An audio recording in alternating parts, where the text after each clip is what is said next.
యేసు రక్తమే జయం పరిచర్య ప్రైజ్ ద లార్డ్. ఆగస్టు 29వ తేదీ 2025. ఈరోజు దేవుని వాక్యము, ఇటువలనే మీరును ఆనందించి నాతో కూడా సంతోషించుడి. ఫిలిప్పీయులకు రాసిన పత్రిక 2వ అధ్యాయం 18వ వాక్యము.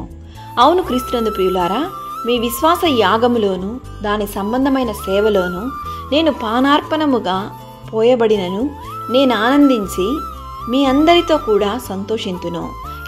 ఇటువలనే మీరును ఆనందించి నాతో కూడా సంతోషించుడి అని దేవుని వాక్యం సెలవిస్తుంది. క్రీస్తు యేసునకు కలిగిన ఈ మనసు మీరును కలిగి ఉండుడి. దేవుని వాక్యం ఇలా సెలవిస్తుంది, ఎల్లప్పుడూ ప్రభువునందు ఆనందించుడి. మరలా చెప్పుదును, ఆనందించుడి. మీ సహనమును సకల జనులకు తెలియబడనీయుడి. ప్రభువు సమీపంగా ఉన్నాడు. ప్రతి సమస్యను బట్టి దేవుని వైపు తిరిగి మోకరించండి.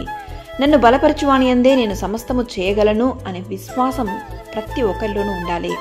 కాగా దేవుని సన్నిధిలో వేచి ఉండి మోకరించి ఆయన పాదాల చెంత ఆయన వైపు చూసి మోకరించిన ఎవ్వరు కూడా సిగ్గు పొందరు.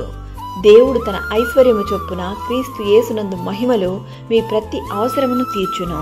ప్రతి సమస్యను బట్టి, బలహీనతను బట్టి, ప్రతి విడుదల కొరకు దేవుని సన్నిధిలో ప్రార్థించండి. ప్రార్థన మీ జీవితాన్ని మారుస్తుంది. దేవుడు మిమ్మల్ని ఆశీర్వదించి దీవించును గాక. ఆమేన్. God bless you.